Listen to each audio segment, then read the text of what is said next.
పాలన రాజ్యమేలేటువంటి పరిస్థితులు ఏర్పడ్డాయి. ఒక సున్నితమైనటువంటి అంశం, కోట్లాది మంది భక్తులు ప్రజల మనోభావాలకు సంబంధించినటువంటి దేశ విదేశాల్లోనే కాకుండా ప్రపంచవ్యాప్తిగా అత్యంత ప్రాభవం కలిగినటువంటి, అత్యంత పవిత్రత కలిగినటువంటి తిరుమల తిరుపతి దేవస్థానం, ఆ వెంకటేశ్వరుని లడ్డూ ప్రసాదం, వీటి మీద లేనిపోని నిరాధారమైనటువంటి ఆరోపణలు చేసినటువంటి నేపథ్యంలో దాని మీద ఈరోజు రాష్ట్రం ఒక పక్క తప్పు చేసి దొరికిపోయి రాష్ట్రాన్ని రావణకాష్టంగా ఈ కూటమి ప్రభుత్వం మార్చేసినటువంటి పరిస్థితులు.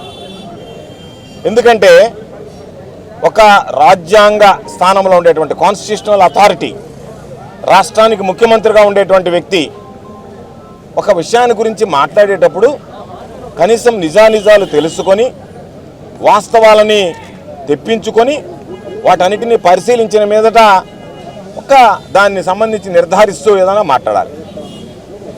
అనేక సందర్భాలలో రాజ్యాంగం మీద ప్రమాణం చేస్తాం, గోప్యత పాటిస్తామని చెప్పి వాటన్నిటికీ తిలోదకాలు ఇచ్చేసి అదేవిధంగా ఎవడన్నా ఒక దిష్టి బొమ్మ తీసుకొని వస్తానంటే మీరు ఒప్పుకుంటారా? ఎందుకు ఒప్పుకోరు? మీరు సమానంగా విధులు నిర్వహిస్తున్నారా, లేకపోతే పక్షపాత ధోరణితో ప్రవర్తిస్తున్నారా అనేటువంటిది ఈ సంఘటనలు గుర్తు చేయటం లేదా? కాబట్టి ఖచ్చితంగా ఈరోజు నేను పోలీసుని, ఎస్పీ గారిని కోరేది, మీరు శాంతి భద్రతల అదుపులో పెట్టాలి అనుకుంటే పక్షపాత ధోరణి విడనాడండి. మీరు అధికార పార్టీకి కొమ్ము కాయకండి. అధికార పార్టీ వాళ్ళు ఏం చెప్తే దానికి జీవి హుజూర్ అన్నట్టుగా వాళ్ళు చేసినటువంటి వాటిల్లో వాళ్ళ ఇష్ట ప్రకారం మేము నడుచుకుంటాం అనేటువంటి పరిస్థితి వస్తే అది ప్రజాస్వామ్యంలో వీలు కాదు. ప్రజలు తిరగబడ్డం ప్రారంభిస్తే బ్రిటిష్ పాలకులను తరిమి కొట్టినటువంటి దేశం గుర్తుంచుకోండి. కాబట్టి ప్రజల్లో చైతన్యం వస్తే, ప్రజల్లో అటువంటి రెవల్యూషన్ స్టార్ట్ అయితే, ఆ విప్లవం అనేటువంటిది తిరుగుబాటు అనేటువంటిది కానీ ప్రారంభమైతే పోలీసులు చాలరు, వ్యవస్థ చాలదు. కాకపోతే కొంత ప్రాణ నష్టం జరిగితే జరగవచ్చేమో కానీ దానికి ఎవరం కూడా వైఎస్ఆర్ కాంగ్రెస్ పార్టీ సిద్ధంగా లేము. ఆంధ్ర రాష్ట్రం అంటే అందరికీ కూడా, ప్రపంచంలో ఉండే అందరికీ కూడా గుర్తొచ్చేది తిరుమల బాలాజీ. తిరుమల వెంకటేశ్వర స్వామికి ఒక ఆంధ్ర రాష్ట్రంలోనే కాకుండా ప్రపంచవ్యాప్తంగా కూడా అంతటి గుర్తింపు, అంతటి పవిత్రత, అంతటి విశిష్టత ఉంది. మరి అదే ప్రాంతానికి చెందినటువంటి చంద్రబాబు నాయుడు సీఎం అయిన తర్వాత ఆ తిరుమల తిరుపతికి ఉన్నటువంటి ప్రతిష్ట, ఆంధ్ర రాష్ట్రానికి ఉన్నటువంటి గొప్పతనం, ఈ రెండూ కూడా దెబ్బతినేలాగా ఈరోజు ప్రవర్తించినటువంటి తీరు ఆంధ్ర రాష్ట్ర ప్రజలే కాదు, భారతీయులందరూ కూడా సిగ్గుపడతా ఉన్నారు.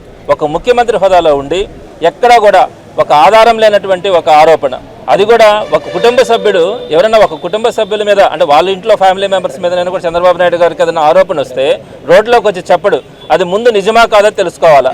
ఆ విధంగా మాట్లాడేది, ఆరోపణ చేసేది ఒక శత్రువే. మరి ఈరోజు చంద్రబాబు నాయుడు గారు ముఖ్యమంత్రి చూస్తూ ఉన్నాం, కుటుంబ సభ్యులు కాదు ఎవరినైనా కూడా దానికి సంబంధం లే, అందరినీ వాడుకుంటాడు. ఈరోజు వెంకటేశ్వర స్వామిని కూడా నీ అధికార దాహానికి నువ్వు మన ప్రతిష్టని, మనకున్నటువంటి మనోభావాలని దెబ్బతీసే విధంగా చంద్రబాబు నాయుడు గారు ప్రవర్తించడం మాత్రం అత్యంత సిగ్గుచేటని మాత్రం తెలియజేస్తా ఉన్నాను. ఆ దేవదేవుని ప్రసాదాన్ని కూడా రాజకీయాలకు వాడుకోవచ్చు అనేది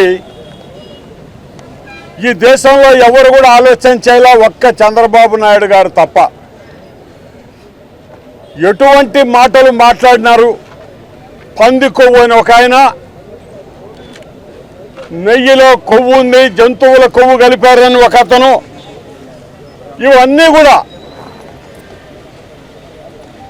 వాళ్ళు లేనిపోని నిందలేసి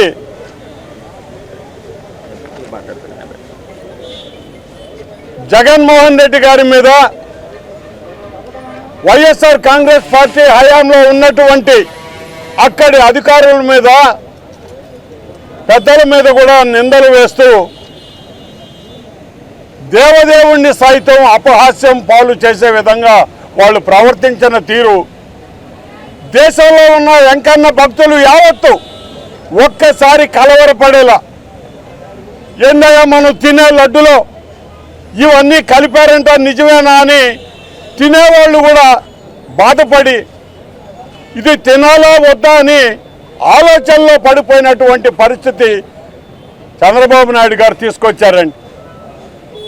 మరి ఇదే కార్యక్రమంలో భాగంగా ప్రతి ఒక్కరిని కూడా నిందల పాలు చేస్తూ ఎవరైతే టీటీడీ బోర్డు సభ్యులు ఉన్నారో వాళ్ళందరికీ కూడా ఈ మకిలి అంటే విధంగా ప్రచారం చేస్తూ పబ్బం గడుపుకోవాలని చూసినటువంటి పరిస్థితిలో న్యాయస్థానం కూడా ఏ విషయమో తేలక ముందే ముఖ్యమంత్రి స్థాయిలో వాళ్ళు, మంత్రుల స్థాయిలో వాళ్ళు ఏవంటే అవి మాట్లాడొద్దు అని చెప్పి వాళ్ళు ఆదేశాలు ఇచ్చిన తర్వాత కూడా ఎక్కడ కూడా తెలుగుదేశం పార్టీ నాయకులు ఆపిందే లేదయ్యా, మాట్లాడుతూనే ఉన్నారు.